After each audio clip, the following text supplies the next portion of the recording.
Yo, what up, people? Smith's to motherfucking R here today, of course, to give you guys Nagi no Asukara episode motherfucking 6 motherfucking review. And this episode right here, what the fuck?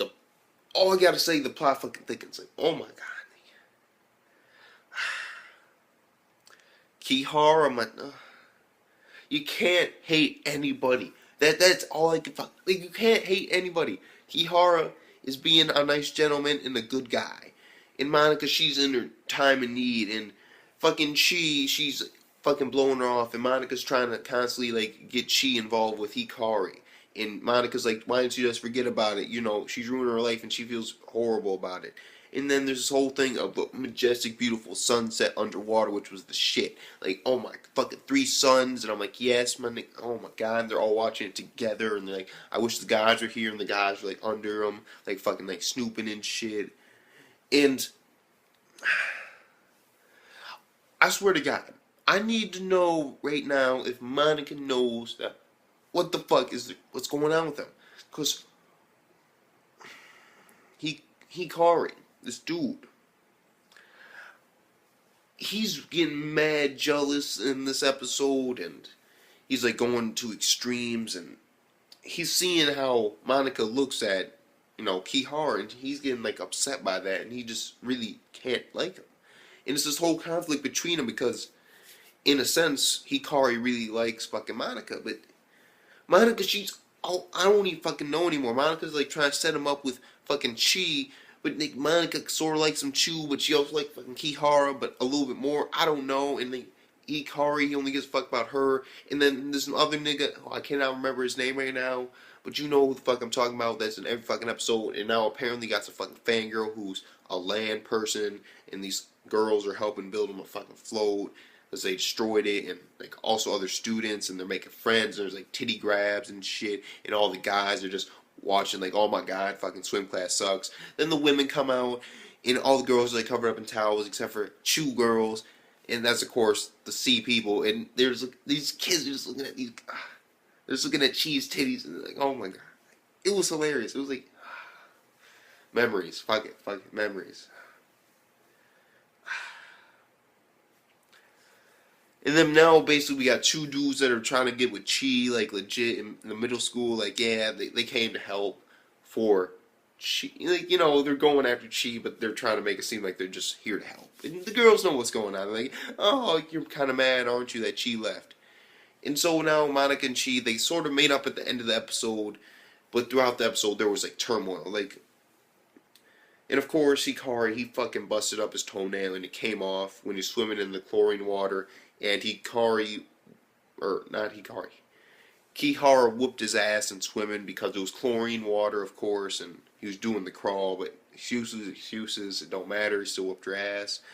And he got separated because he looked at Monica, and while Hikari was looking at Monica, he remembered all this stuff that he was talking to about with, you know, his sister, Akari. And it turned out to be this whole thing about, like, why do I love, and like the pain and all this stuff. And he's looking at Monica, and he loses his sense of being, and he sees the wall. Oh shit! Too late. Fucking flips. Fucks up his leg. Monica comes rushing, and Chi doesn't. And that's when this whole thing with Chi about how she's starting to hate herself is because she realizes, like, yo, Monica's a really good girl for him. She really is, and she's also her friend. And when the second Hikari got hurt, she just stood there. She was just sitting down, chilling. She was shocked. Monica, on the other hand, she fucking dived into the water like that, no hesitation, just immediately to go see if he was okay. And then she has the nerve to be like, "Yo, Chi, why don't you come with us to the infirmary and all that?" And she's like, "No, like." She doesn't know what to do because now Monica's sort of trying to set her up with Hikari, and it's kind of weird. It really is. It's just shit everywhere. And Monica right now and Hikari, I do not know what the fuck's going on. This other nigga, I do not know what this dude just seems like he's there right now. Like, I can't say that he likes Chi or not, because there still hasn't been any progression on that front. all I can say is that this dude is there, and he's like, in a way, he's like this.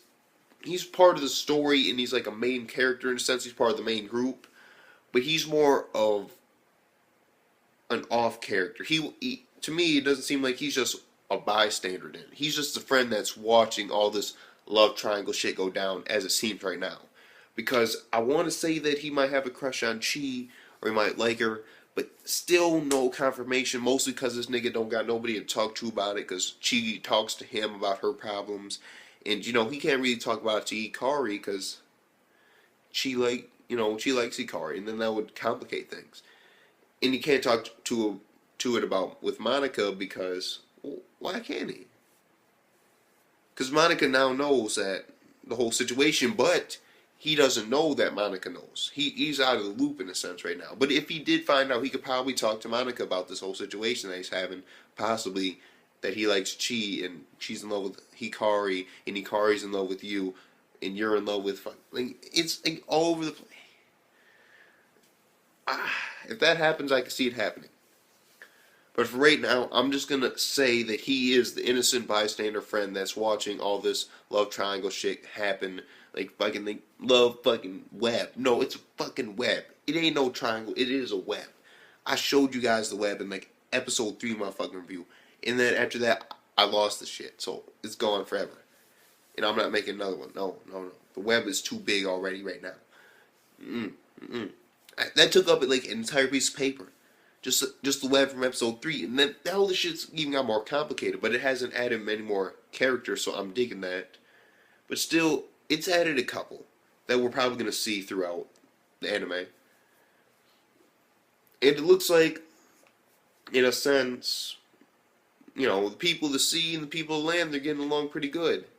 They're helping make this, they're making the sacrifice, and in a sense, the girls have somewhat bonded. Because, of course, for some reason, groping.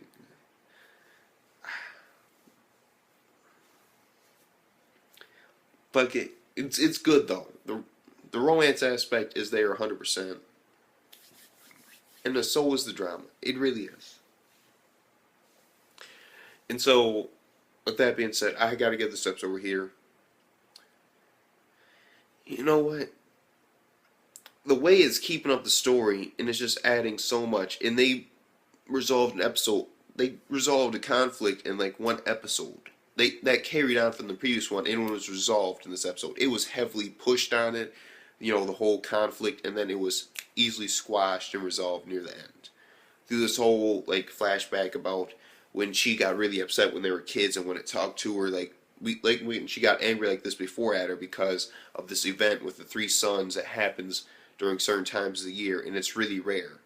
And she wanted to see it with all of them, but Monica, she didn't know what was going on, and she didn't get there in time, and so they missed it, and they didn't get to see it all together, and so she got really mad.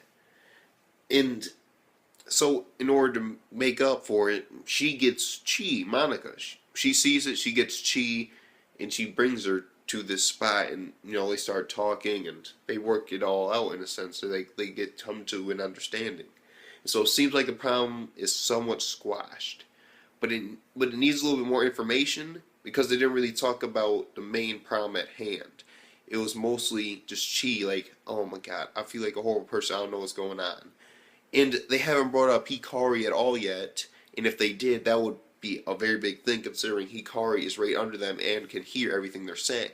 So depending on where it is next episode, if it's going to start off in a new day, or if they continue on with this one and they continue talking to resolve the issue to completely get rid of it, then Hikari might become shocked, and